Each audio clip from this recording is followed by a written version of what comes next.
Silakan kepada Ibu Teti Kusumawati untuk bertanya kepada Ustadz. Silakan, Bu. Assalamualaikum warahmatullahi wabarakatuh, Ustadz. Assalamualaikum. Ustadz, ini ada pertanyaan, ada 3 seperti itu, tapi yang ketiga tadi ini mungkin sudah dipertanyakan sama saudara kita sebelumnya. Mohon yang pertama, Ustadz, mohon bimbingannya nanti untuk amalan zikir yang bisa dapat bertawajuk, Ustadz. Yang kedua, Ustadz, tadi kan Ustadz memperkenalkan nama Johir dan nama batin. Kalau nama Johir kan itu orang tua yang memberikan. Nah, kalau mau saya tanyakan, kalau namanya batin itu yang siapa yang memberikan? Kayak seperti saya kan namanya Teti. Nah, nama batin saya itu gimana, Ustadz gitu? Terima kasih, Ustadz. Assalamualaikum warahmatullahi wabarakatuh. Itu, Ustadz. Baik, Bu Teti ya. Untuk tuntunan dan kefiat zikir Ibu ya, nanti bisa langsung sama Pak Daniel atau Pak Epit, karena setiap kita mau berzikir itu ada tata cara kefiatnya. Baca istighfar dulu, astagfirullahaladzim, astagfirullahaladzim ya, sampai 3 kali. Allazi la ilaha illa huwal hayyul qayyum wa atubu ilaih, la haula wa la quwata illa billahil aliyil azim, Allahumma salli ala Muhammad wa ala ali Muhammad. Nah, baca 3 kali. Setelah itu baru Al-Fatihah. Setelah baca Al-Fatihah baru baca Ilahi anta maqsudi waridhoka matlubi, Rabbi zidni ilman warzuqni fahman, birahmatika ya arhamar rahimin. Setelah itu baru kita mulai zikirnya, Bu. Nanti untuk lebih mudahnya Pak Daniel dan Pak Ebit mungkin bisa memfotokannya tuh, Daniel, memfotokannya untuk sama Ibu dan yang lain kafiat zikirnya, Ibu. Setelah itu baru Ibu mulai berzikir. Zikir itu Ibu cari yang nyaman duduknya. Boleh bersila kayak Ustadz, boleh bersimpu kayak Ibu. Jadi la-nya itu di pusat nih, Ibu. La-nya di pusat. La sambil pejam mata. Ilaha di dada kanan. La ilaha illa di ubun-ubun, Allahnya di dada kiri. Jadi la ilaha illallah, la ilaha illallah. Jadi pelan-pelan, pertama la di pusat, ilaha dada kanan, illa di ubun-ubun, Allahnya di dada kiri. La ilaha illallah, la ilaha illallah, la ilaha illallah. Ketika Ibu berzikir 5 menit atau 10 menit, masih ada waktu Ibu, lanjutkan zikir Ibu dengan zikir qalbi, zikir hati. Jadi ketika Ibu membaca zikir hati, hadapkan wajah Ibu ini ke dada sebelah kiri. Nah ini, ketika kita hadapkan wajah kita ke dada sebelah kiri, sebut Allah di dalam hati. Allah, Allah, Allah, Allah. Dilatih. Allah, Allah. Masih ada waktu Ibu lagi. Setelah Ibu zikir hati 5 menit atau 10 menit, masih ada waktu, tidak ada kemana-mana. Lanjutkan zikir napas, Ibu. Zikir napas pada wajah kita ini tetap sebelah kiri ini. Zikir napas itu tarikkan napas ke atas, turunnya napas Allah, tapi tidak dilafazkan, dirasakan. Jangan Allah, tidak boleh gitu. Dirasa, turun naik napas dirasa. Setelah Ibu mengamalkan zikir napas, masih ada waktu Ibu lagi. Lanjutkan kepada zikir sir. Zikir sir itu maknanya adalah hu, tapi tidak dizahirkan hu, enggak.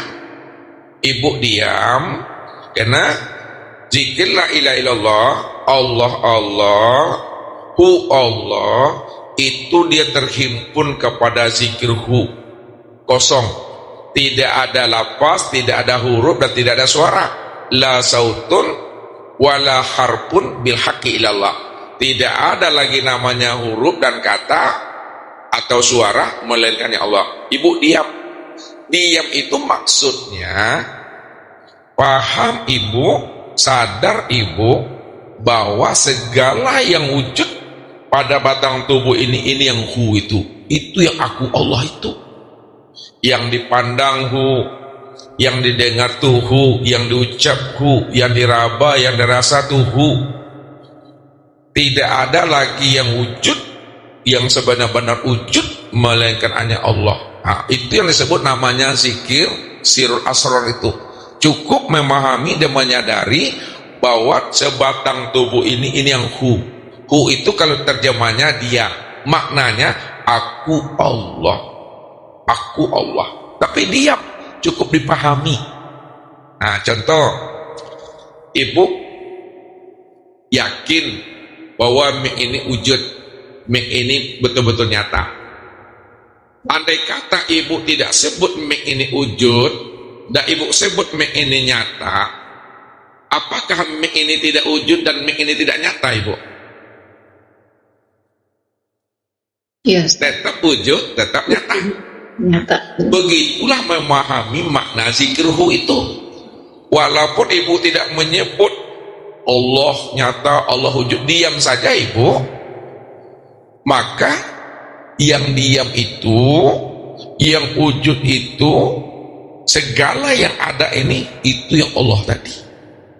Itu yang disebut namanya zikir makrifat. Jadi kalau kita ada sampai kepada zikirhu, itu udah berkekalan 24 jam namanya ibu. Kita sambil makan, sambil minum, kayak Ustadz ini, Ustadz ngomong sama ibu, zikir apa yang Ustadz pakai kan? Kalau Ustadz pakai zikir la ilaha illallah itu tidak bisa Ustadz makan. Zikir Allah itu payah. Nah, Ustadz sudah memahami dan menyadari bahwa dia cuma yang ada sebenar-benarnya. Ini yang hu itu, tidak ada lagi siapa-siapa. Itu 24 jam itu. Namun dilatih. Yang kedua, ketika ibu sedang berzikir, ibu zikir la ilaha illallah, atau zikir Allah gini, ketika ibu berzikir tadi, ada sesuatu di depan ibu, ada cahaya, atau ada orang pakai sorban, mengaku-ngaku dia, Assalamualaikum, saya ini wali Allah, atau mengaku dia Tuhan. Jangan ibu percaya dengan apa yang dilihat di dalam zikir. Itu adalah sifat penguji, itu adalah bangsa goibiyah.